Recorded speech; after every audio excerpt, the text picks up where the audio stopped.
ಕರ್ನಾಟಕದಲ್ಲಿದ್ದುಕೊಂಡು ಮಾತೃಭಾಷೆ ಕನ್ನಡವಾಗಿದ್ದುಕೊಂಡು ಭಾಷೆಯ ಬಳಕೆ ಹೆಚ್ಚಾಗಿ ಮಾಡಬೇಕು. ಅದರಲ್ಲೂ ಪ್ರಮುಖವಾಗಿ ಶಿಕ್ಷಣ ವ್ಯವಸ್ಥೆಯಲ್ಲಿ ಶಾಲೆಯಿಂದಲೇ ಮಕ್ಕಳಿಗೆ ಕನ್ನಡ ಪಾಠವನ್ನು ಹೇಳಿಕೊಡಬೇಕು ಅಂತೆಲ್ಲ ದೊಡ್ಡದಾಗಿ ಮಾತನಾಡ್ತಾ ಇದ್ರು. ಸರ್ಕಾರದ ಆದೇಶಗಳಿದ್ದರೂ ಕೂಡ ಬೆಂಗಳೂರಿನ ಖಾಸಗಿ ಶಾಲೆಯಲ್ಲಿ ಒಂದು ಕನ್ನಡ ವಿರೋಧಿ ಘಟನೆ ಆಗಿರುವಂಥದ್ದು. ಕನ್ನಡ ಮಾತನಾಡಿದಂಥ ವಿದ್ಯಾರ್ಥಿಗಳಿಗೆ ಫೈನ್ ಹಾಕಿದ್ದಾರೆ, ದಂಡವನ್ನು ಹಾಕಿದ್ದಾರೆ. ಬೆಂಗಳೂರಿನಲ್ಲಿ ಖಾಸಗಿ ಶಾಲೆಯ ಕನ್ನಡ ವಿರೋಧಿ ನಡೆ, ಇಂಗ್ಲಿಷ್ನಲ್ಲಿ ಮಾತ್ರ ಮಾತನಾಡುವಂತೆ ಮಕ್ಕಳ ಮೇಲೆ ಒತ್ತಡವನ್ನು ಹಾಕ್ತಾ ಇದ್ದಾರಂತೆ. ಸಿಂಧಿ ಪ್ರೌಢಶಾಲೆ ಆಡಳಿತ ಮಂಡಳಿ ವಿರುದ್ಧ ಗಂಭೀರ ಆರೋಪ ಕೇಳಿ ಬರ್ತಾ ಇರುವಂಥದ್ದು. ಕುಮಾರಕೃಪಾ ರಸ್ತೆಯಲ್ಲಿರುವಂತಹ ಸಿಂಧಿ ಪ್ರೌಢಶಾಲೆ ಶಾಲೆ ವಿರುದ್ಧ ಕ್ರಮಕ್ಕೆ ಕನ್ನಡ ಅಭಿವೃದ್ಧಿ ಪ್ರಾಧಿಕಾರ ಒತ್ತಾಯವನ್ನು ಮಾಡ್ತಾ ಇದೆ. ಶಾಲಾ ಶಿಕ್ಷಣ ಇಲಾಖೆ ಉಪನಿರ್ದೇಶಕರಿಗೆ ಪತ್ರವನ್ನು ಕೂಡ ಬರೆದಿದ್ದಾರೆ. ಎಲ್ಲಿದ್ದಾರೆ ಇವರುಗಳು? ಕರ್ನಾಟಕದಲ್ಲಿದ್ದುಕೊಂಡು ಕನ್ನಡ ಭಾಷೆಯನ್ನು ಮಕ್ಕಳು ಮಾತನಾಡಿದ್ರೆ ಇವರಿಗೇನು ಸಮಸ್ಯೆ ಅಂತ. We have seen many English medium schools.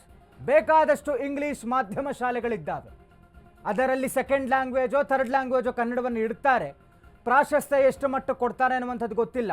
ಮತ್ತಿನ್ನೇನು ಈ ಮಕ್ಕಳು ಇಂಗ್ಲೀಷ್ ಮೀಡಿಯಮಲ್ಲಿ ಓದ್ಬಿಟ್ಟು ಏನು ಇಂಗ್ಲೀಷ್ ಪಂಡಿತರು ಕೂಡ ಏನಾಗಿರಲ್ಲ. ಆ ಇಂಗ್ಲೀಷು ಸರಿಯಾಗಿ ಮಾತನಾಡೋದಕ್ಕೆ ಬರಲ್ಲ, ಅದ್ರ ಬಗ್ಗೆ ಜ್ಞಾನವೂ ಇರಲ್ಲ. ಇಷ್ಟೆಲ್ಲದರ ಮಧ್ಯೆ ಇದು ಯಾವುದೋ ಕುಮಾರಕೃಪಾ ರಸ್ತೆಯಲ್ಲಿರುವಂಥ ಸಿಂಧಿ ಪ್ರೌಢಶಾಲೆ, ತಾವು ನೋಡ್ತಾ ಇರ್ಬೋದು ನಮ್ಮ ಸ್ಕ್ರೀನಲ್ಲಿ. ಇದೇ ಸ್ಕೂಲ್. ಮಕ್ಕಳ ಕನ್ನಡದಲ್ಲಿ ಮಾತನಾಡಿದ್ರೆ ಫೈನ್ ಹಾಕ್ತಾ ಇದ್ದಾರಂತೆ, ಇಂಗ್ಲೀಷ್ ಕಂಪಲ್ಷನ್ ಮಾಡಿದಾರಂತೆ. ಗೊತ್ತಿಲ್ಲ ಟೀಚರ್ಸ್ಗೆ ಎಷ್ಟರ ಮಟ್ಟಿಗೆ ಕನ್ನಡದ ಜ್ಞಾನ ಇದೆ ಅಂತ ಅಂದ್ಬಿಟ್ಟು. ಬಟ್ ಕನ್ನಡ ವಿರೋಧಿ ನಡೆ ಈ ಒಂದು ಸಿಂಧಿ ಪ್ರೌಢಶಾಲೆ ಅನುಸರಿಸಿರುವಂಥದ್ದು. ಭಾರಿ ವಿರೋಧ ವ್ಯಕ್ತವಾಗ್ತಾ ಇರುವಂಥದ್ದು. ಇದೇ ವಿಚಾರವಾಗಿ ಕನ್ನಡ ಅಭಿವೃದ್ಧಿ ಪ್ರಾಧಿಕಾರವೂ ಕೂಡ ಪತ್ರವನ್ನು ಬರೆದಿದೆ, ಅವರ ವಿರುದ್ಧ ಕಠಿಣ ಕ್ರಮ ಆಗಬೇಕು ಅಂತ. ನಾನು ಕೇಳುವಂಥದ್ದು, ಈ ಘನತೆವೆತ್ತ ರಾಜ್ಯ ಸರ್ಕಾರ ಒಂದು ಪರ್ಫೆಕ್ಟ್, ಒಂದು ಕಠಿಣವಾದಂಥ ಒಂದು ಆದೇಶವನ್ನು ಹೊರಡಿಸಬೇಕು ಭಾಷೆಯ ವಿಚಾರದಲ್ಲಿ. ನಾಚಿಕೆ ಆಗತ್ತೆ. ಕನ್ನಡ ಭಾಷೆಯನ್ನು ಇಷ್ಟೆಲ್ಲ ಇತಿಹಾಸ ಇರುವಂಥ ಭಾಷೆಗೋಸ್ಕರ ಉಳಿವಿಗಾಗಿ ಹೋರಾಟಗಳಂತೆ, ಅದಕ್ಕೊಂದಷ್ಟು ಪ್ರಾಧಿಕಾರಗಳಂತೆ. ಬೇಕಾಗಿಲ್ಲ ಪ್ರಾಕ್ಟಿಕಲಿ ಯೋಚನೆ ಮಾಡೋದು. ಅಷ್ಟು ಸಂಪದ್ಭರಿತವಾದಂಥ ಭಾಷೆ, ಅದು ವ್ಯಾಕರಣದಲ್ಲಿರಬಹುದು, ಅಷ್ಟು ವರ್ಷಗಳ ಇತಿಹಾಸ, ಸಾಹಿತ್ಯವನ್ನು ನೋಡ್ತಾ ಹೋದಾಗ, ಸಾಹಿತ್ಯವನ್ನು ಎಲ್ಲವೂ ನೋಡ್ತಾ ಹೋದಾಗ ಇಷ್ಟು ಸಂಪದ್ಭರಿತವಾದಂಥ ಭಾಷೆ ನಮ್ಮ ಕನ್ನಡ. ಅದನ್ನು, ಇಂಥ ಒಂದು ಭಾಷೆಯನ್ನು ಎಲ್ಲರಿಗೂ ಹೇಳಿಕೊಡಬೇಕು. ಪ್ರಮುಖವಾಗಿ ಸಣ್ಣ ವಯಸ್ಸಿನಲ್ಲಿ ಹೇಳಿಕೊಟ್ಟಾಗ ಭಾಷೆಯ ವಿಚಾರಗಳು ಗಟ್ಟಿಯಾಗಿ ಮನಸ್ಸಿನಲ್ಲಿ ಕೂರುತ್ತೆ, ಭಾಷೆಯ ಬಗ್ಗೆ ಅಭಿಮಾನ ಬರುತ್ತೆ, ಬಳಕೆ ವಿಚಾರದಲ್ಲೂ ಭಾಷಾ ಶುದ್ಧತೆ ಎಲ್ಲವೂ ಸರಿಯಾಗುತ್ತೆ. ಬಟ್ ಈ ಥರದ ನಡೆ ಇದೆಯಲ್ಲ, ಇದು ನಿಜವಾಗಿಯೂ ಖಂಡನೀಯ ಅಂತ ಡೀಟೇಲ್ಸ್ ಕೊಡ್ತಾ ಹೋಗ್ತಾರೆ ನಮ್ಮ ಪ್ರತಿನಿಧಿ ಮಹೇಶ್. ಸಿಂಧಿ ಪ್ರೌಢಶಾಲೆಯ ಈ ಒಂದು ಕನ್ನಡ ವಿರೋಧಿ ನಡೆ, ಇಂಗ್ಲೀಷ್ ಕಂಪಲ್ಷನ್ ಮಾಡಿ ಕನ್ನಡ ಮಾತನಾಡಿದವರಿಗೆ ಫೈನ್ ಹಾಕಿದಾರಲ್ಲ, ಏನಾಗಿದೆ ಅಲ್ಲಿ ಅಂತ ಡೀಟೇಲ್ಸ್ ಕೊಡೋದಾದ್ರೆ. ಸಂತೋಷ್, ಈಗಾಗಲೇ ನೋಡ್ಬೋದು ಎಲ್ಲೋ ಒಂದ್ ಕಡೆ ಕರ್ನಾಟಕದಲ್ಲಿ ಕನ್ನಡಿಗರ ಮೇಲೆ ನಡೀತಿರುವಂತಹ ದೌರ್ಜನ್ಯ ಆಗಿರ್ಬೋದು, ದಬ್ಬಾಳಿಕೆ ಆಗಿರ್ಬೋದು, ಇದು ಪ್ರತಿನಿತ್ಯನೂ ಕೂಡ ಒಂದಲ್ಲ ಒಂದು ಕಡೆ ರಾಜ್ಯದಲ್ಲಿ ನಡೀತಾ ಇರುವಂತದ್ದು.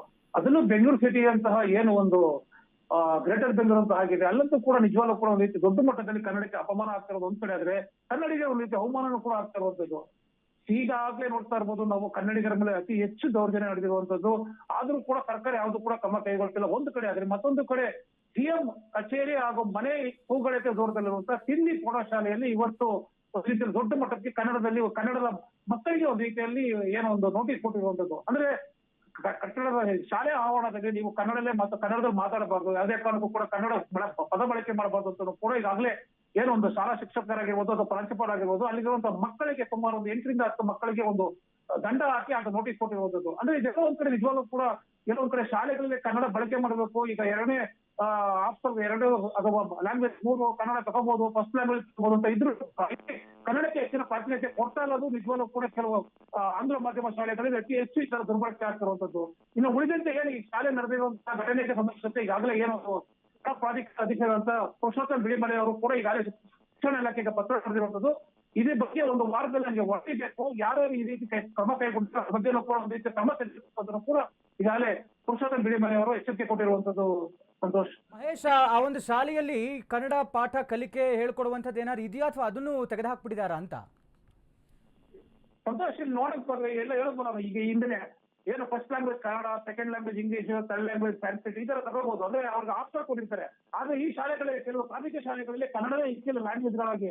ಆದ್ರೆ ಎಲ್ಲೋ ಒಂದ್ ಕಡೆ ಏನೋ ಒಂದು ಶಿಕ್ಷಣ ಇಲಾಖೆ ಹೇಳುತ್ತೆ, ಎಲ್ಲಾ ಶಾಲೆಗಳಲ್ಲೂ ಕೂಡ ಕನ್ನಡ ಬಳಸಲೇಬೇಕು ಅಂದ್ರೆ ಲ್ಯಾಂಗ್ವೇಜ್ ಇಟ್ಕೊಳ್ಳೇಬೇಕು, ಫಸ್ಟ್ ಲ್ಯಾಂಗ್ವೇಜ್ ಅಥವಾ ಸೆಕೆಂಡ್ ಲ್ಯಾಂಗ್ವೇಜ್ ಈ ರೀತಿ ನೀವು ಬಳಸ್ಕೊಳ್ಳೇಬೇಕು ಅಂತ ಕೂಡ ಇತ್ತು. ತದನಂತರ ಏನೋ ಒಂದು ಕಾನೂನಿನ ಚೌಕಟ್ಟಿನಲ್ಲಿ ಒಂದು ಬದಲಾವಣೆ ಬಂತು. ಮೊದಲನೇ ಲ್ಯಾಂಗ್ವೇಜ್ ಅಥವಾ ಎರಡನೇ ಲ್ಯಾಂಗ್ವೇಜ್ ಕನ್ನಡ ತಗೊಳ್ಳೇಬೇಕು ಅಂತ ಕೂಡ ಖಾಸಗಿ ಶಾಲೆಗಳಿಗೆ ಎಚ್ಚರಿಕೆ ಕೊಟ್ಟಿದ್ರು. ಆದ್ರೆ ಇದು ಕೂಡ ಎಚ್ಚರಿಕೆ ಯಾರು ಕೂಡ ಪರಿಗಣಿಸಿಲ್ಲ. ಪ್ರಮುಖವಾಗಿ ಗಮನಿಸಬೇಕು ಹೋದ್ರೆ ನಿಜವಾಗ್ಲೂ ಕೂಡ ಕೆಲವು ಖಾಸಗಿ ಶಾಲೆಗಳು ಏನು ಒಡೆತನವಿರೋದು ಶಾಸಕರು, ಮಂತ್ರಿಗಳು ಈ ತರ ಆ ಹಿನ್ನೆಲೆಯಲ್ಲಿ ಎಲ್ಲೋ ಒಂದ್ ಕಡೆ ಕಾನೂನು ಪುಸ್ತಕದಲ್ಲಿ ಆಗಿದೆ ಅಷ್ಟೇ ಹೊರತು ಇದೆಲ್ಲೂ ಕೂಡ ಜಾರಿ ಆಗ್ತಿಲ್ಲ ಅಂತಾನೆ ಹೇಳ್ಬೋದು. ಸಂತೋಷ್, ಥ್ಯಾಂಕ್ ಯು ಮಹೇಶ್ ತಮ್ಮೆಲ್ಲ ಡೀಟೇಲ್ಸ್ಗಾಗಿ. ಕನ್ನಡ ವಿರೋಧಿ ನಡೆಯನ್ನ ಯಾರೂ ಕೂಡ ಸಹಿಸೋದಿಲ್ಲ. ಇಂಥ ಒಂದು ವಿಚಾರವಾಗಿ ಗಂಭೀರವಾದಂಥ ಕಠಿಣ ಕ್ರಮಗಳು ಆಗಬೇಕು ಅನ್ನುವಂಥದ್ದಷ್ಟೇ ನಾವು ಕೂಡ ಆಗ್ರಹಿಸಕ್ಕೆ ಸಾಧ್ಯ.